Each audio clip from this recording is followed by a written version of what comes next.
Code தியேட்டர்களில் ஓட்டம் முடிந்து OTTயை நோக்கி நகர்ந்து கொண்டிருந்தாலும் சினிமா, அரசியல் இரண்டிலுமே இன்றைக்கு விஜய் தான் ஹாட். வட இந்திய சேனல்கள் தொடங்கி லோக்கல் டீக்கடை வரை டாபிக் விக்கிரவாண்டி மாநாடு தான்.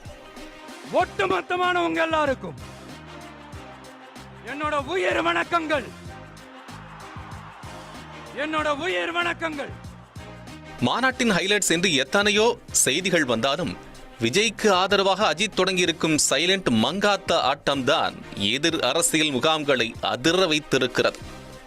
எஸ், விஜயின் அரசியல் நகர்வுக்கு முழு ஆதரவு என்கிற நிலையை எடுத்திருக்கும் அஜித் அவருக்கு தனது ஆலோசனைகளை வழங்கியதோடு படு ஆபத்தானதாக கருதப்படும் தமிழக அரசியல் களத்தை எதிர்கொள்ள சில ரகசிய உத்திகளையும் சொல்லிக் கொடுத்திருப்பதுதான் அல்டிமேட் தகவல்.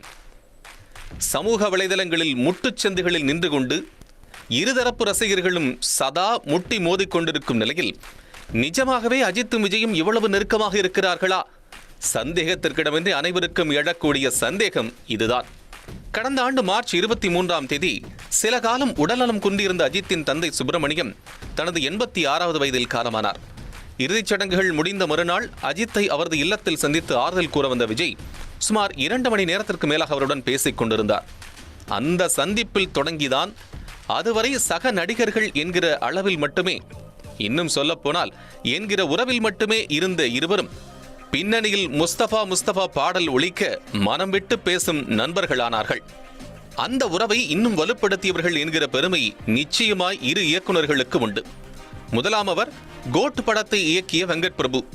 கோட் படம் கமிட் ஆன பிறகு விஜயின் அனுமதி பெற்று அந்த படத்தின் கதையை அஜித்திடம் சொன்னது தொடங்கி டீசர், ட்ரெய்லர்கள் ரெடியானவுடன் சுட சுட அஜித்துக்கு காட்டுவது வரை நல்ல புரிதலை இருவருக்கும் இடையில் ஏற்படுத்தி இருந்தார். அதன் உச்சம் கோட் படத்தில் விஜயின் மகளாக வருபவரை அஜித்தின் தீவிர ரசிகையாக காட்டியது வரை தொடர்ந்தது. விளைவு முதலாக விஜய் படம் ஒன்றுக்கு அஜித் ரசிகர்கள் விசிலெடுத்தார்கள். அடுத்த நபர் வினோத். அஜித்தை வைத்து நேர்கொண்ட பார்வை, வலிமை, துணிவு என்ற 3 படங்களை அடுத்தடுத்து இயக்கிய வினோத் தான் தற்போது விஜயின் கடைசி படம் என்று நம்பப்படும் 69வது படத்தை இயக்க வருகிறார். இவர் எப்படிப்பட்ட அரசியல் பார்வை கொண்டவர் என்பதை சொல்ல இவரது முதல் படம் சதுரங்க வேட்டை ஒன்று போதும். விஜய்க்கு கதை சொல்ல போனது தொடங்கி வெங்கட் பிரபு பாணியிலேயே விஜயின் அனுமதி பெற்று இப்படம் தொடர்பாக அத்தனை தகவல்களையும் அஜித்துடன் பகிர்ந்து வருகிறார் வினோத். பல சந்தர்ப்பங்களில் அஜித், விஜய், வினோத் என மூவரும் கான்பரன்ஸ் கால்களில் பேசிக் கொள்கிறார்கள். அந்த பேச்சில் விஜயின் அரசியல் நகர்வு ஒரு முக்கிய டாபிக்காக இருக்கும் என்பதை சொல்லி தெரிய வேண்டியதில்லை. இன்றைக்கு விக்கிரவாண்டி மாநாட்டில் விஜய் பேச்சு பல்வேறு காரணங்களால் இலாகிக்கப்படுகிறது என்றால் அதற்கு காரணமானவர்களில் முக்கியமானவர் இந்த வினோத் தான். இன்னொரு பக்கம் சர்க்கார் படத்தில் மிச்சம் வைத்த டயலாக்குகளை பேசி மாநாட்டை ஒப்பேற்றிருக்கிறார் விஜய் என்று ஒரு சில ஐடி விங்கர்கள் கூறினாலும் பொதுவானவர்களை சற்றே ஆச்சரியமடைய வைத்த பேச்சைத்தான் அம்மாநாட்டில் விஜய் பேசினார். இந்த கூட்டம் குடும்பமா சேர்ந்தோ, கூட்டணி சேர்ந்தோ, ஏதோ ஏமாத்த வந்த கூட்டம்லாம் இல்ல, கொள்ளையடிக்க வந்த கூட்டம்லாம் இல்ல. இந்த பவரை கையில வச்சுக்கிட்டு தனக்கு அடிப்பணியாதவங்களை இந்த பகை தீர்க்க வந்த கூட்டம்லாம் இல்ல. பக்கா பிளானோட, பப்ளிக் இன்ட்ரெஸ்டோட பவர் பாக்டா திரண்டிருக்கிற கூட்டம்.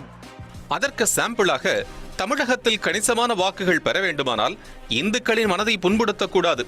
அதே சமயம் பெரியார் அளவுக்கு சமூக முன்னேற்றத்திற்கும் பெண் விடுதலைக்கும் குரல் கொடுத்த தலைவர்கள் வேறு யாரும் இல்லை என்கிற அர்த்தத்தோடு பெரியாரது கடவுள் மறுப்பு கொள்கையை தவிர அவரது மற்ற கருத்துகள் அனைத்தையும் மனதார ஏற்றுக்கொள்கிறோம் என்கிற விஜயின் பேச்சை சொல்லலாம். மேற்படி கருத்தை விஜய் சொந்தமாக யோசித்திருக்க மாட்டார் என்பது அனைவரும் அறிந்ததே. ஆனால் நல்ல யோசனைகளை தன்னை நோக்கி வரவைப்பதை ஒரு பெரும் சாமர்த்தியம் தானே. அதைத்தான் தனது ஒவ்வொரு அரசியல் நகர்வுக்கும் செய்து வருகிறார் விஜய். சுமார் 6 மாதங்களுக்கு முன்பு இந்த ஆலோசகர்கள் பட்டியலில் அஜித்தும் இடம்பெற்றால் எவ்வளவு நன்றாக இருக்கும் என்கிற ஒரு ஏக்கம் விஜயிடம் இருந்தது. தனது அரசியல் திட்டத்தை மெல்ல மெல்ல அஜித்துக்கு சொல்லி வந்த விஜய் ஒரு கட்டத்தில் மனம் திறந்து அவரிடம் கேட்டே விட்டார். உங்களுக்கு ரொம்ப ஷார்ப்பான பொலிட்டிக்கல் சென்ஸ் இருக்குன்னு எனக்கு தெரியும். அரசியல்ல முழுமூச்சா இறங்குறப்ப எனக்கு டிப்ஸ் கொடுப்பீங்களா பாஸ்? இது விஜய். எதிர்முறையில் ஒரு மங்காத்தா ஸ்டைல் வில்லச்சிரிப்பு. செஞ்சிட்டா போச்சு. அந்த செஞ்சிட்டா போச்சு சப்போர்ட் குரல் இன்று விக்கிரவாண்டி மாநாடு வரை விஜயின் ஒவ்வொரு அரசியல் நகர்வுக்கும் உடனிருந்தே வருகிறது என்கிறார்கள் இரு தரப்புக்கும் நெருக்கமானவர்கள். மிக முக்கியமாக அரசியல் ஆலோசனைகளுக்கு வினோத்தை பயன்படுத்திக் கொள்ளுங்கள் என்கிற யோசனையை விஜய்க்கு வழங்கியதே அஜித் தான் என்கிறார்கள். மட்டுமின்றி பெரும் முதலைகள் நடமாடும் அரசியல் குளத்தில் எப்படி கழுவற மீனில நழுவுற மீனா இருக்க வேண்டும், முக்கியமாக திராவிட அரசியல்வாதிகளை எப்படி மடக்க வேண்டும், சீமான் போன்றவர்களை எப்படி கடக்க வேண்டும் என்பது உட்பட பல ரகசியங்களை பகிர்ந்தளித்திருக்கிறார் அஜித். விஜய் அரசியலுக்கான அஜித்தின் இந்த சாஃப்ட் கார்னர் மாநாடு தொடங்குவதற்கு சில வாரங்களுக்கு முன்பே ரசிகர்களுக்கு கன்வே செய்யப்பட்டதன் விளைவுதான் விக்கிரவாண்டியில் கூடிய பெருந்திரளான அஜித் ரசிகர் கூட்டம். குறிப்பாக சமூக வலைதளங்களில் விஜயின் அரசியல் நகர்வு தொடர்பான நெகட்டிவ் கமெண்ட்கள் வரவே கூடாது என்று இறங்கி வலியுறுத்தப்பட்டது. ஆனால் மாநாட்டில் விஜய் தனது பேச்சுக்கு நடுவே சின்ன கேப் விடும் போதெல்லாம் அந்த ரசிகர்கள் அஜித்தே கடவுளே என்று உரத்த கோஷமிட்டு தர்ம சங்கடப்படுத்தியதெல்லாம் இருதரப்புமே எதிர்பாராதது.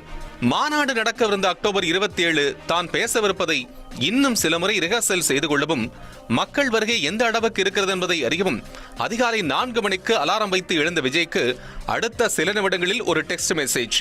தமிழகத்தின் தலைமை பொறுப்பை அடைய வாழ்த்துகள் அன்பு அஜித். விஜய் அடைந்த உற்சாகத்துக்கு வானமே இல்லை. ஆனால் இந்த வாழ்த்து செய்தி வெளியே சென்றால் அஜித்துக்கு தேவையில்லாத தர்ம சங்கடங்கள் எழலாம் என்பதால் தனது உதவியாளர்கள் யாரிடமும் மூச்சு விடவில்லை விஜய். அடுத்த ட்விஸ்ட் இன்னும் சுவாரஸ்யமானது. மாநாடு முடிந்து கிட்டத்தட்ட நள்ளிரவில் தனது இல்லம் திரும்பிக் கொண்டிருந்த விஜய்க்கு அதே அஜித்திடமிருந்து போனில் அழைப்பு.